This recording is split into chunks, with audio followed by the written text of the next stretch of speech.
बिस्मिल्लाहिर्रहमानिर्रहीम अल्लाहुम्मा सल्ली अला मुहम्मदिन व अला आलि मोहम्मद। मैं हूं फौजिया चौधरी, आप देख रहे हैं मेरा डिजिटल प्लेटफॉर्म। आज आपसे डिस्कस करेंगे कि इस्लामाबाद में होने वाली कत्ल की वो वारदात जिसने कायमा कमेटी को भी चौंका दिया और पूरे इस्लामाबाद में खौफो हिरास फैल गया कि किस तरह से एक नौजवान को इस्लामाबाद में से अगवा किया जाता है, फिर अगले रोज ही उसकी लाश खैबर पख्तूनख्वा के एक शहर से मिलती है। ये नौजवान कौन था? ये नौजवान था फरूख अफजल। और इसको क्यों कत्ल किया गया? इसका कसूर सिर्फ ये था कि ये एक अमीर माँ बाप की औलाद था। और कत्ल किसने करवाया और उसकी पुष्टपनाही कौन कर रहा था? इसमें एक लड़की इन्वॉल्व है जिसका नाम है मानूर शाहिद।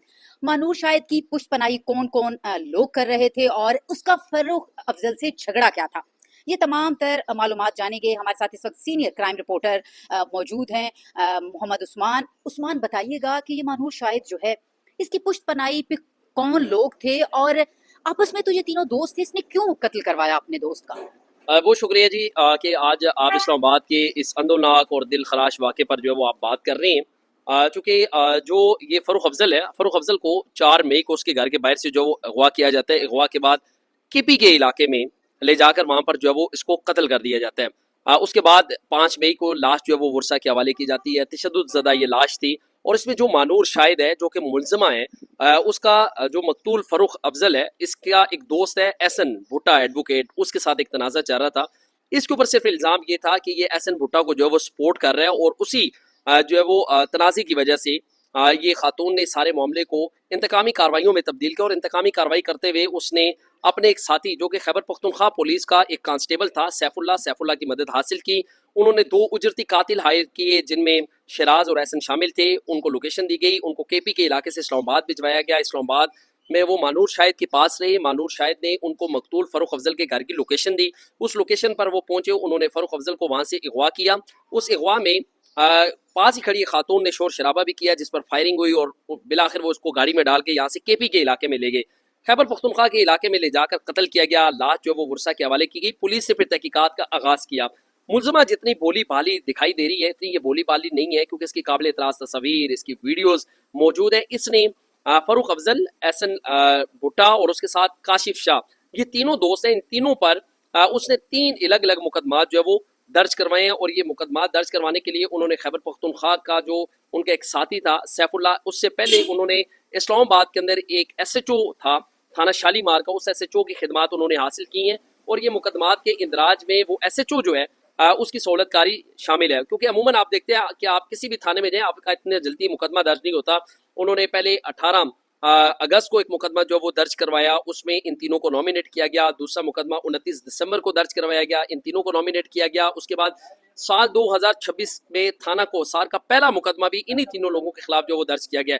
इस मुलजमा ने एक जाली डॉक्यूमेंट्स बना रखे थे और उस पर इनको ब्लैकमेल किया जा रहा था और उसकी पुष्टपनाही जो है यहाँ का एक SHO है थाना शालीमार का, वो कर रहा था। मुलजमा उनसे 1 करोड़ रुपए का मुतालबा कर रही थी कि आप मुझे 1 करोड़ रुपए दें, नहीं तो मैं आपको जान से भरवा दूंगी अगर आपने ये रकम अदा न की। उसकी कॉल रिकॉर्डिंग भी मंजर आम पर आ गई है जिसमें वो कह रही है कि ये पैसे अगर आपके पास हैं तो मेरे मुंह पर मारे, नहीं मारेंगे तो मैं आपको बहुत बुरी मौत दूंगी कि आप देखने वाले जो है ना वो हैरान हो जाएंगे। अच्छा, मुझे उस्मान ये बताइएगा, मानूर तो दोस्त थी एहसन की, तो उसने एहसन के दोस्त के साथ उसका क्या झगड़ा चल रहा था, क्या फड्डा चल रहा था कि उसने उस दोस्त को कत्ल करवा दिया? देखिए जी, कत्ल करवाने की एक बड़ी वजह ये थी क्योंकि जो फ़रूख अफजल है वो बड़ा आसान टारगेट था क्योंकि वालदैन का वो इस वक्त अपने वालदैन के साथ रह रहा था। दूसरा भाई उसका मुल्क से बाहर था, यानी ये कहा जाए कि वो इस वक्त अकलौती औलाद था सिर्फ पाकिस्तान के अंदर और बड़ा आसान टारगेट भी था। उसको मालूम भी था कि काफी ज्यादा बैंक बैलेंस भी रखता था। बैंक बैलेंस भी था उसका, प्रॉपर्टी के काम से वो मुंसलिक था और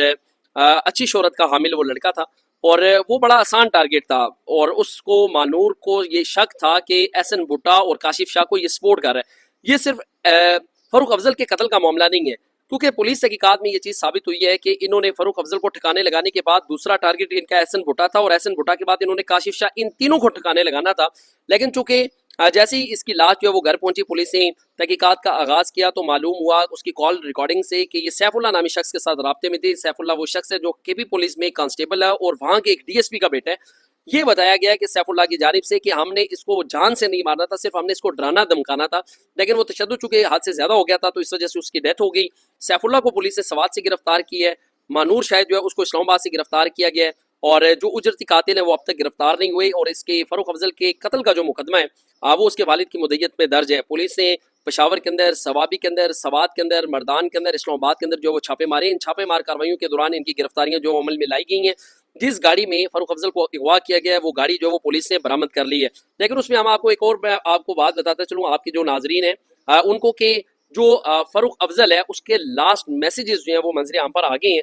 उन मैसेजेस के अंदर वो इन चीज़ों की निशानदेही कर रहा है कि ये लड़की उन्हें जो वो ब्लैकमेल कर रही है और इसने जाली डॉक्यूमेंट्स जो वो बना रखे हैं और ये हमें बहुत ज़्यादा प्रेशराइज कर रही है। और इसकी खुफिया मुलाकातें भी हैं। इस्लामाबाद पुलिस के एक SHO हैं, उन SHO के साथ उनके खुफिया एक फ्लैट है F10-1 के अंदर, F10-1 के अंदर अल-मुस्तफ़ा टावर में ये लड़की उस SHO के साथ खुफिया मुलाकातें भी करती रही है। लेकिन मुतादिद 3 मुकदमात के इंदराज के बाद जब उसने देखा कि मुलजमान अभी तक गिरफ्तार नहीं हुए, फिर उसने KP पुलिस के एक एहलकार का जो वो सहारा लिया ताकि इनको ठिकाने लगाया जा सके और बिल आखिर फारूक अफजल चौधरी जो है उन्हें जो है वो इसने अगवा किया और अगवा के बाद उसे जो है वो कत्ल करवा दिया। उस्मान, इसमें ऐसा तो नहीं होगा कि खैबर पख्तूनख्वा के जो एक SP है उनका बेटा भी जो है इसमें DSP उनका बेटा मुलव्वस है और यहाँ से कहा जा रहा है कि इस्लामाबाद का एक जो SHO है वो मुलव्वस है। इसका मतलब है अब इस्लामाबाद और खैबर पख्तूनख्वा पुलिस आमने सामने होगी। देखिए जी, मैं नहीं समझता कि ये आमने सामने होंगी, चूंकि एक DSP का बेटा बेशक हो लेकिन वो कानून से बालातर नहीं हो सकता। एक कीमती जान का मामला है और हमने तो ज़ाहिर बात है वो मंजर देखा है जब उसकी डेड बॉडी घर पहुंची थी और एक कोहराम मच गया। चूंकि सबसे जो दिल दहला देने वाली बात है कि फारूक अफजल जो है इनका चंद दिन के बाद ना किसी जगह पे रिश्ता तय होना था। उनके जो मामू है उनसे मेरी बात हुई थी, साजिद चौधरी साहब से। उन्होंने बताया कि ये बहुत लाडला था, बहुत नात नखरों से इसको जो है वो पाला गया था इसको, और इसके दोस्तों से भी मेरी बात हुई है तो उन्होंने बताया कि इसने कि कभी किसी एक्टिविटी के अंदर जो वो मुलविस नहीं था और अच्छी शोहरत का मालिक था, लेकिन सिर्फ इसका जुर्म ये था कि ये एहसन भुट्टा का दोस्त था। और एहसन भुट्टा के हवाले से ये बताइएगा, मानूर जो है वो ये दावा करती थी कि एहसन ने उससे निकाह कर रखा है। देखिए इस बात में कितनी सदाकत है? देखिए इसमें कोई सदाकत नहीं है।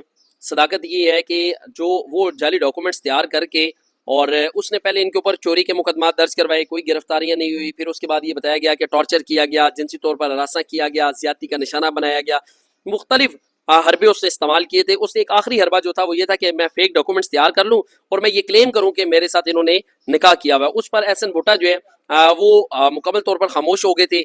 उसने फिर इसके दोस्तों को टारगेट करना शुरू कर दिया। वो ये चाहती थी कि वो फारूक अफजल से जो है वो शादी कर ले और उसने शादी के लिए भी फारूक अफजल पर बहुत ज़्यादा दबाव डाला हुआ था।